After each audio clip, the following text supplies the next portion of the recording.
Hoje nós vamos conversar sobre um dos clássicos da literatura inglesa, The Great Gatsby, de autoria de Francis Scott Key Fitzgerald, mais conhecido como apenas Fitzgerald, que também é bem famoso devido não apenas a esse livro, que acredito que seja o seu livro mais popular, mas também devido ao conto O Curioso Caso de Benjamin Button. Fitzgerald foi para uma das mais importantes universidades dos Estados Unidos, que foi a Princeton, então nós já sabemos aí que ele teve uma ótima educação, mas por outro lado ele também teve um grande trauma na sua vida, que foi a sua participação na Primeira Guerra Mundial. E não por acaso, dessa forma, nós temos aqui um narrador que também foi para a Primeira Guerra Mundial. Então, apesar de nós não podermos relacionar a vida do autor com a sua literatura, a sua escrita, nós podemos pensar que a experiência dele,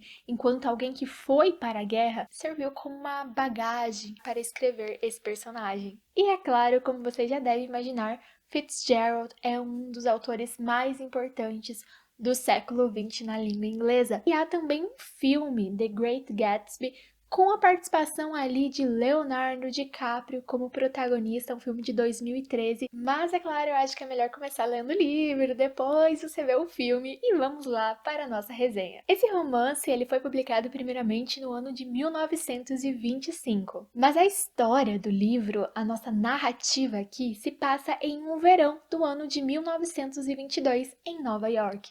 Aqui nós também acompanhamos um contexto pós-guerra, então o narrador dessa história, que é o Nick Carraway, ele foi para a guerra e agora ele retornou e está se estabelecendo ali naquela localidade. Ele é um vendedor de títulos, uma profissão que estava em ascendência nessa modernidade estadunidense. Não há uma descrição de como foi a vida do Nick na guerra, nós apenas sabemos que ele foi para lá e nós conseguimos identificar alguns elementos desse contexto pós-guerra, não apenas na cidade, no espaço, mas no próprio Nick, principalmente esse fechamento que ele tem em si. Então, essa questão da reflexão, porque nós acompanhamos muitas vezes a história por meio do seu pensamento. Então, não deixa de ser uma narrativa que, em certas partes, é mais voltada a essa questão psicológica, embora em alguns momentos nós também tenhamos ali diálogos diretos. Então, o livro é muito interessante, porque o Nick, ele é um narrador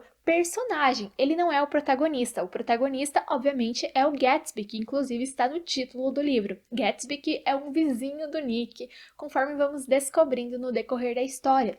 Só que o Nick, como ele faz parte da história, obviamente ele não vai ser um narrador onipresente, onisciente, mas ele nos traz informações muito complexas. Então, às vezes, quando o pensamento dele não é o suficiente para nos contar, para nos introduzir à história, o autor coloca diálogos dos personagens, então ele nos conduz para o caminho do entendimento. E eu acho isso muito interessante, quando o autor não nos dá a história de graça, sabe? Quando ele nos faz pensar. Esse livro é considerado uma crítica direta ao sonho americano, American Dream. O que seria esse sonho americano? Seria aquela família tradicional dos comerciais, basicamente um casamento perfeito, filhos, uma casa boa, um carro e um trabalho, é claro, porque o trabalho era esse grande símbolo da honestidade e da honra. Então essa era a ideia que se tinha do que era a perfeição. Então nós acompanhamos aqui o Nick desde quando ele se muda para esse lugar, até quando ele vai conhecendo esse vizinho misterioso, o Gatsby. O Nick, apesar de ele vir ali de uma família boa, ele não era uma pessoa rica, então a casa dele era uma casa bem, assim, mais ou menos, se comparássemos ela com a mansão de seu vizinho, Gatsby. E de início, o Nick acha que o Gatsby é um senhor idoso, e ele fica bastante surpreso quando ele descobre que o Gatsby tem basicamente quase a sua mesma idade, que era ali em torno dos 30 anos, porque o Gatsby era muito rico, então não é como se o Nick sentisse inveja dele, não é nada disso, o Nick só fica surpreso mesmo, porque as pessoas comentavam tantas coisas sobre o Gatsby, sobre essa fortuna dele, e o Gatsby era uma pessoa que dava muitas festas, muitas festas. E em algumas dessas festas, o Nick foi convidado, então ele vai lá e ele observa que muitas pessoas famosas estão lá, celebridades, políticos, cantores da época. época. E o Gatsby, ele meio que não se mistura com ninguém, ele fica muito na dele. E há pessoas que vão lá de intrusos, mesmo pessoas assim de renome aparecem lá como intrusos. As festas sempre muito cheias, sempre com muita comida, muita bebida. Então, ali nós vemos que o Gatsby era muito rico, porque ele não apenas tinha uma mansão, como ele bancava festas para a elite de Nova York. E é claro que todas essas pessoas que estavam lá, elas estavam lá mais por uma questão de status, não porque elas eram de fato amigas do Gatsby. Então ninguém sabia ao certo como ele era. E aí o nosso narrador, ele vai descobrindo com essas pessoas quem é esse Gatsby. E aí toda uma camada de mistério, aquela atmosfera enigmática se constrói diante desse personagem, mas tudo vai sendo esclarecido durante a narrativa até chegar em um final onde não nos restam dúvidas sobre quem era Gatsby, um final assim, sabe, muito, muito, muito triste, um dos finais mais tristes e solitários da literatura inglesa, com certeza. Logo no início do livro, ali nas primeiras páginas, nós já ficamos sabendo que o Nick, ele tem uma prima, que é a Daisy, e que também mora agora nessa localidade. A Daisy, apesar de ser prima do Nick, ela vem de uma família muito mais rica. E ela e o Nick já tinham se encontrado em outros momentos, porque eles faziam parte da mesma família e tudo mais, viviam na mesma localidade antes, que era outra cidade. Mas acontece que depois, quando o Nick vai pra guerra, a Daisy se casa e aí eles não se veem mais.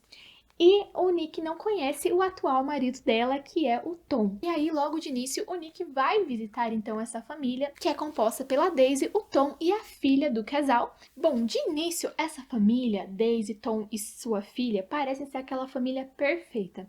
A família do American Dream. Uma esposa bonita, um marido que é alguém muito inteligente, uma filha perfeita, uma mansão, carro, dinheiro. Parece aquela família perfeita, tradicional, mas nós sabemos que perfeição não existe, não é mesmo? E isso vai nos sendo mostrado, essa ideia de perfeição vai sendo desconstruída no decorrer do livro. Então, logo nesse começo, nós vemos pelo personagem Tom uma desconstrução dessa ideia.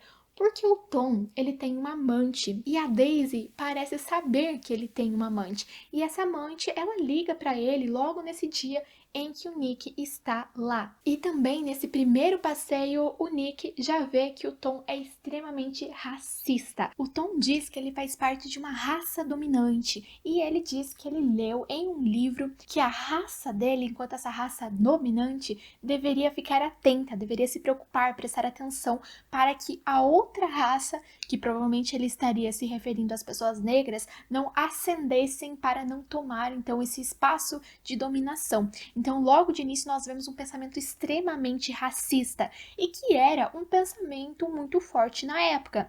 Não que hoje as coisas sejam perfeitas, de forma alguma. Nós temos muito racismo hoje e o racismo estava presente também naquela época, mas já estava começando a diminuir se nós tomarmos aí como comparação, por exemplo, os anos de 1800 e alguma coisa. Então, 1900, 1920, mais ou menos, que é onde a história se passa, havia uma ideia de inclusão que estava nascendo. Mas nós vemos que muitas pessoas vão permanecer com esse olhar tradicionalista como o do Tom. Tom, apesar de tentar fazer esse papel daquele homem tradicional, que faz tudo pela sua família, ele tinha essa amante que eu já mencionei, e ele é tão cara de pau que ele convida o Nick para ir conhecer essa amante dele. Na verdade, ele leva o Nick para um passeio e durante esse passeio ele vai e apresenta o Nick à amante dele. Então ele não demonstra nenhum respeito pela Daisy quando ele faz isso, não demonstra nenhum respeito pelo parentesco entre o Nick e entre a Daisy, porque eles eram primos. Então ele desrespeita a Daisy, desrespeita ela na frente da família dela, ali representada pelo Nick. Só que aí, nesse passeio que o Tom e o Nick fazem, em que o Tom apresenta sua amante ao Nick, a amante dele menciona o nome da Daisy e ele fica extremamente bravo com aquilo, ele fica extremamente violento por ela ter se referido a Daisy, a sua esposa, como se ele demonstrasse algum respeito por ela. E ele fica tão violento, ele fica com tanto ódio daquilo, que ele quebra o nariz da sua amante simplesmente porque ela falou da Daisy. Então olha só que hipocrisia.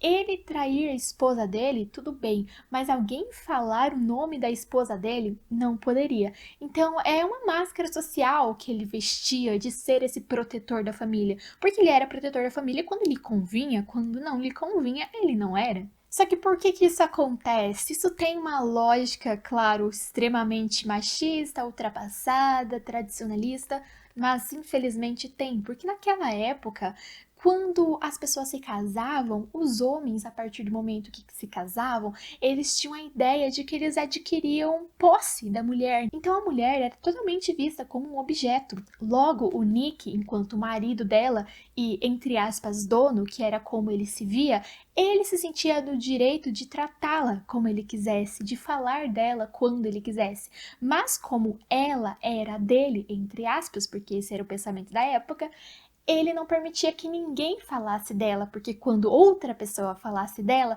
era como se estivesse falando dele, atacando ele, já que ele se sentia dono. E é também interessante pensar que hoje nós vemos isso como machismo, mas naquela época não se falava tanto de machismo como se fala hoje, então não estava tão claro para a sociedade. Esse funcionamento era algo normal. E até hoje às vezes é. Então aqui nesse livro nós percebemos que o autor ele ataca essa ideia de uma forma brilhante, porque ele não precisa dizer claramente, olha, aqui nós vemos uma situação de machismo.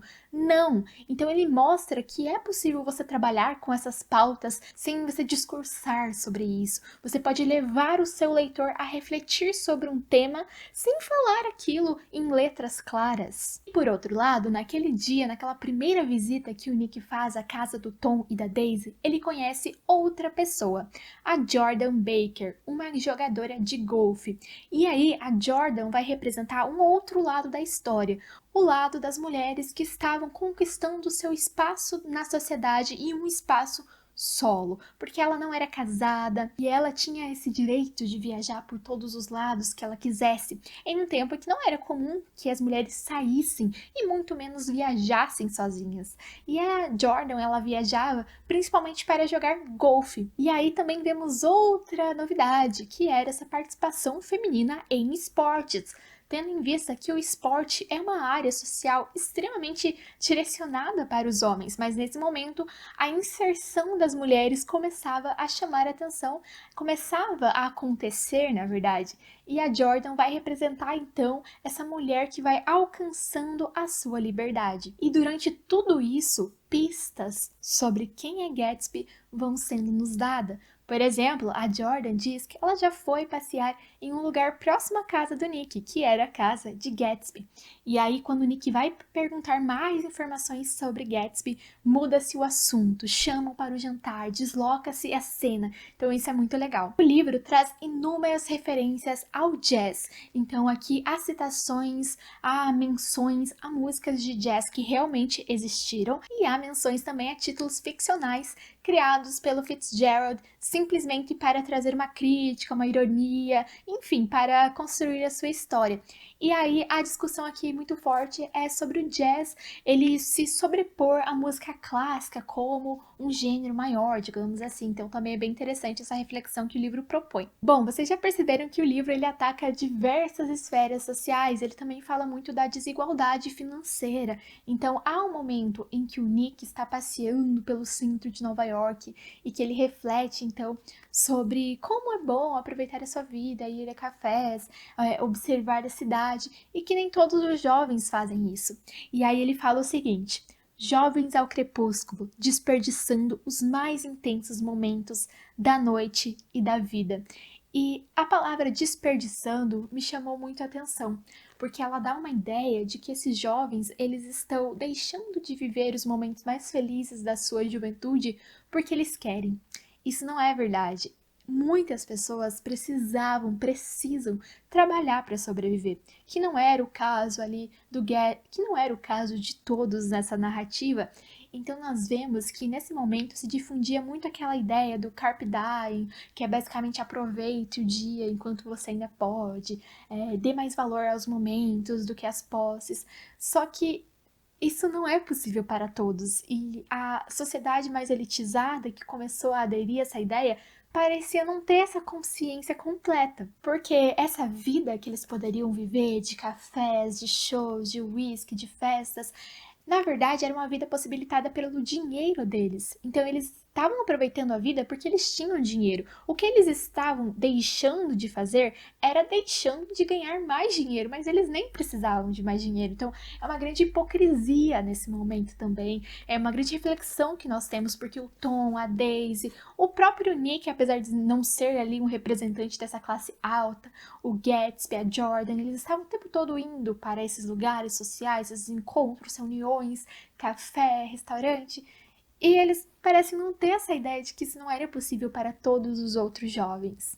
Bom, à medida que a história vai se passando, e isso não é spoiler porque é bem no início do livro também, nós descobrimos que a Daisy, que é casada com o Tom, a prima do Nick, ela já conhecia o Gatsby também, e inclusive eles tiveram um caso amoroso. Eu não vou contar pra vocês como foi esse caso, esse envolvimento amoroso, porque aí talvez seja spoiler, mas há passagens no livro assim muito tocantes, muito profundas no que condiz a isso. E nós vemos que o Gatsby, ele vai se revelando nesse contato com a Daisy, porque ele pede ao Nick que ajude a encontrá-la novamente. Então nós vemos como esse personagem vai se construindo a partir de uma outra pessoa, como se essa pessoa fosse apenas uma extensão do seu eu. E há uma passagem aqui no livro muito bonita em que o Gatsby descreve a primeira vez que ele beijou a Daisy.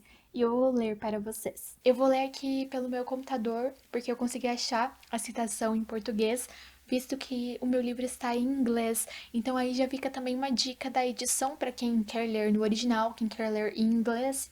Tem essa edição que é bem barata, eu vou deixar o link para vocês ali na descrição e no primeiro comentário fixado, tá?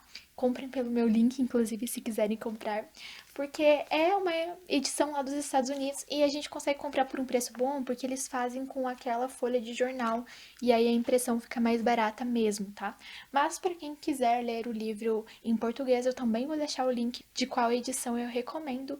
E vamos lá, essa passagem então em que Gatsby beija a Daisy. Lembrando que nesse momento, quando o Gatsby e a Daisy se conhecem, 5 anos atrás, o Gatsby não era rico. E é justamente isso que faz com que a Daisy não leve esse relacionamento pra frente com ele. Então, enquanto a Jordan, ela vai representar essa mulher moderna, essa mulher em prol, em busca de sua liberdade, esportista, que vai a eventos sociais sozinha, que viaja sozinha, a Daisy vai representar essa mulher tradicional, essa mulher que precisa casar com um homem rico para se estabelecer. Então, a busca por um bom local na sociedade para ela não é por meio dela, e sim por meio do seu marido. Gatsby, o último dos apaixonados. Era uma noite fresca, com aquela excitação misteriosa que chega com as duas grandes mudanças de estação. As luzes silenciosas das casas sussurravam na escuridão e havia certa inquietude nas estrelas. Com um canto do olho, Gatsby percebeu que os blocos da calçada formavam uma escada perfeita que levava a algum lugar secreto em meio às árvores, que poderia subir ali, se subisse sozinho, e ao chegar lá, poderia sugar o seio da vida, tragando seu incomparável leite prodigioso. Seu coração bateu mais veloz quando o rosto alvo de Daisy se aproximou ao dele. Gatsby sabia que, quando beijasse essa garota e eternamente casasse suas fantasias inexprimíveis àquela respiração perecível, seu espírito jamais voltaria a ser folião como a mente de Deus. Portanto, ele esperou, ouvindo por mais um instante o som do diapasão que fizera tinir uma estrela. Então, ele a beijou. Ao toque dos seus lábios, ela desabrochou como uma flor e a encarnação foi completada. Esse trecho, gente, é muito bonito. E aí, depois disso, a Daisy e eles não levam esse relacionamento pra frente. E nós já sabemos disso, que não é spoiler, porque logo no início do livro nós vemos que a Daisy está casada com o Tom. Então, Gatsby vai pra guerra, depois Gatsby volta, ele faz a sua fortuna, mas parece que pra ele isso não vai adiantar tanto quando nós vamos sabendo desse relacionamento que ele tivera com a Daisy. E aí tem outra passagem também que eu queria ler pra vocês que eu acho muito triste, que é quando o Gatsby ele volta pra cidade onde ele conheceu a Daisy. A Daisy já não está mais lá, ela já havia casado com o Tom, eles já estavam morando juntos em outra cidade. E o Gatsby vai pra lá pra ele tentar respirar esse ar que um dia ele respirou com a Daisy. É muito triste essa passagem, vou ler também. Gatsby voltou da França quando Tom e Daisy ainda estavam em lua de mel e fez uma viagem infeliz, porém inevitável, a Louisville, com o que restara de seu pagamento do exército. Passou uma semana na cidade, percorrendo as ruas por onde eles haviam passeado juntos nas noites de novembro, revisitando os lugares afastados aonde tinham ido em seu carro branco. Da mesma forma que a casa de Daisy sempre lhe parecera mais misteriosa e alegre do que as outras, a ideia daquela cidade também era permeada por uma beleza melancólica mesmo sem a presença de Daisy. Ele partiu com a impressão de que talvez a tivesse encontrado caso procurasse melhor, de que a estava deixando para trás. O vagão de passageiros, entre parênteses, ele não tinha um tostão, estava muito abafado. Foi até o hall aberto e sentou-se em uma cadeira dobrável, e a estação foi ficando para trás, conforme as costas dos prédios desconhecidos passavam. Então o trem atravessou os campos primaveris, onde um bonde amarelo o acompanhou temporariamente. Ocupado por pessoas que talvez tivessem visto alguma vez seu rosto mágico e claro passando casualmente pela rua. O rosto de Daisy. Os trilhos agora seguiam em curva, distanciando-se do sol que, conforme descia no horizonte, parecia abençoar a cidade que ia desaparecendo, e onde Daisy um dia espalhou sua respiração. Ele estendeu a mão para fora, desesperadamente, como se tentasse agarrar um pouco de ar para guardar um fragmento do lugar que ela tornara tão encantador para ele. Essa parte, sinceramente, é perfeita, esse momento de despedida dele, quando ele sente que a Daisy se foi, porque a partir daquele momento que ela casa, era quase que impossível eles poderem ficar juntos de novo, né? Tendo em vista aquela sociedade extremamente tradicional, onde uma mulher divorciada não era bem vista e tudo mais, até porque ele não entendia muito bem que a Daisy tinha se casado com um Tom muito mais por causa de uma posição social do que por amor, então ele meio que ficava na dúvida se ela realmente o amava. E isso, obviamente, não é nada de spoiler, porque logo no início do livro nós sabemos que a Daisy está casada com o Tom, portanto que ela não ficou com o Gatsby. E leiam esse livro, sério, do fundo do meu coração, recomendo. Eu acho que esse livro talvez vai entrar aí para a lista de top 3 melhores leituras de 2022. Olha, eu tenho que ler um livro, tipo, muito, muito, muito bom para desbancar esse daqui. Vai ser difícil. E eu sempre gosto de falar que há dois tipos de clássicos. O primeiro tipo de clássico é aquele clássico que é importante, mas que às vezes não te prende na história, não te cativa, não te envolve. E o segundo tipo de clássico é aquele clássico que também é importante, que também tem essa questão de ser uma referência para outros vários livros, mas a diferença dele é que ele te envolve, é que ele faz com que você se apaixone pela história, com que você mergulhe de cabeça na narrativa. E The Great Gatsby, ou O Grande Gatsby, é esse livro. Bom, tudo isso que eu falei agora foi sem spoiler, então se você ainda não leu o livro e não gosta de spoiler, eu recomendo que você pare o vídeo neste momento, não esqueça de curtir o vídeo, se inscreva no canal se for novo por aqui, deixa aí nos comentários se você vai ler o livro ou não, espero que sim. E se você já leu o livro, ou então se você não se importa com spoilers, fica aqui comigo porque nós vamos conversar um pouco agora sobre os desfechos dessa história. E eu digo os desfechos porque quando a gente acha que acabou, vem mais alguma coisa. Bom, em determinada parte do livro, o Gatsby vai almoçar na casa da Daisy, lembrando que eles faziam parte do mesmo círculo social, eles eram parte dessa elite nova-iorquina. Então, quando ele chega lá, a Daisy, obviamente, está lá, o Tom, o seu marido, está lá, o Nick foi com o Gatsby e a Jordan também está lá. Então, estão os 5 reunidos. Era um dia que fazia muito calor, então a casa estava muito quente e eles decidem ir até a cidade. E quando eles vão para a cidade, eles alugam um quarto de hotel ali para eles poderem beber em paz e tudo mais. E nesse quarto de hotel, eles iniciam uma grande discussão, porque o Tom, devido a um olhar da Daisy, ele tinha descoberto a traição. Então, quando eles estavam ainda na casa, a Daisy olhava para o Gatsby, falava com o Gatsby com tamanho amor que o Tom ali caiu a ficha dele, ali ele entendeu que ele estava sendo traído, que a Daisy estava tendo um caso com o Gatsby, e ele fica muito bravo. Então logo quando eles saem da casa, ele, com uma provocação para o Gatsby, ele diz, eu vou dirigir o seu carro. Ele diz para eles irem no carro do Gatsby que ele vai dirigindo, e o carro do Gatsby era um carro amarelo, e guardem essa cor. Bom, e aí quando eles estão indo, a Daisy, também em tom de provocação com o Tom, ela diz que ela e o Gatsby vão no carro do Tom, já que o Tom vai no carro do Gatsby, e que o Tom que levasse a Jordan e o Nick.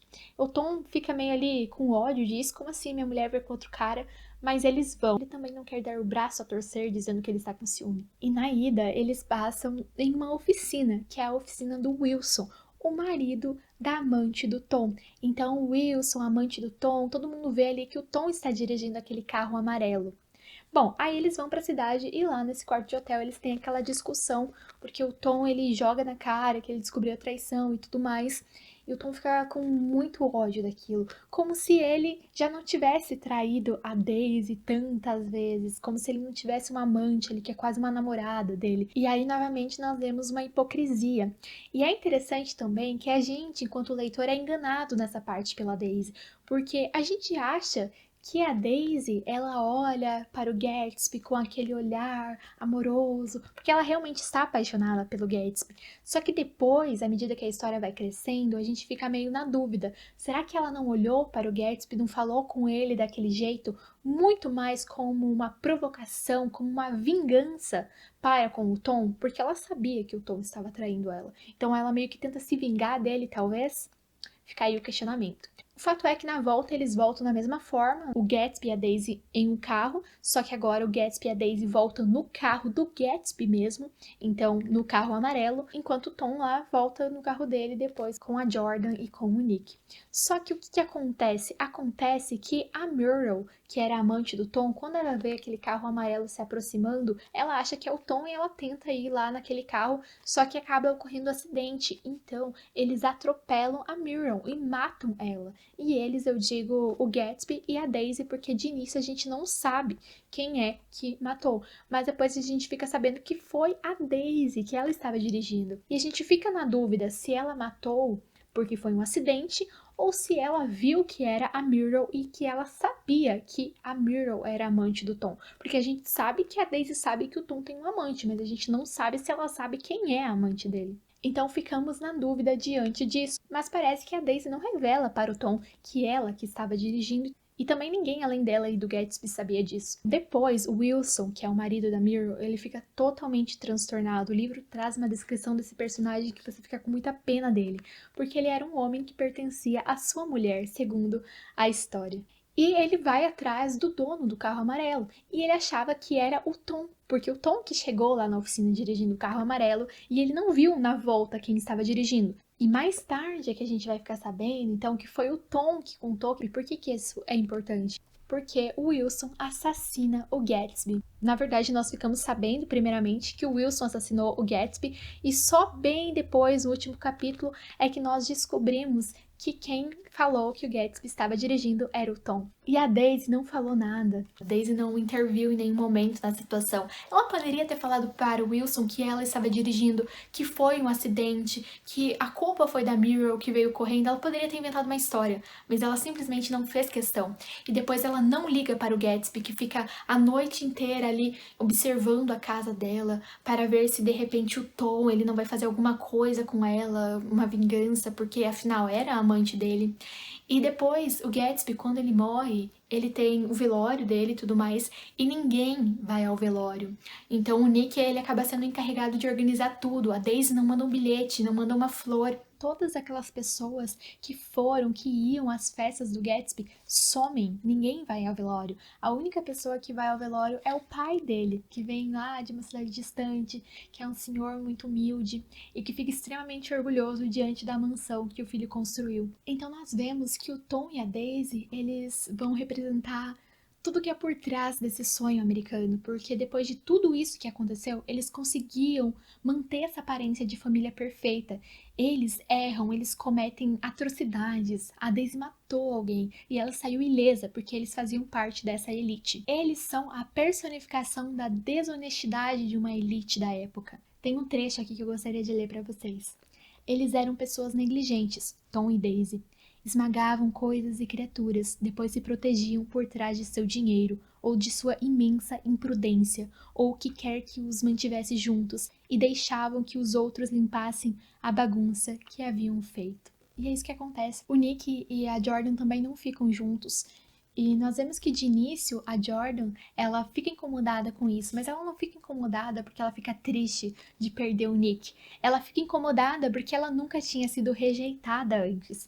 Então, esse livro é toda uma crítica direcionada ao sonho americano, porque é toda uma crítica direcionada às aparências, à sociedade que vive de aparências. É isso por hoje, espero que vocês tenham gostado desse vídeo, espero que vocês gostem do livro, quem ainda não leu, e quem já leu, conta aí pra mim se gostou, como foi, quais foram os entendimentos que vocês tiveram, que de repente eu não mencionei aqui. E é isso, vejo vocês na próxima resenha.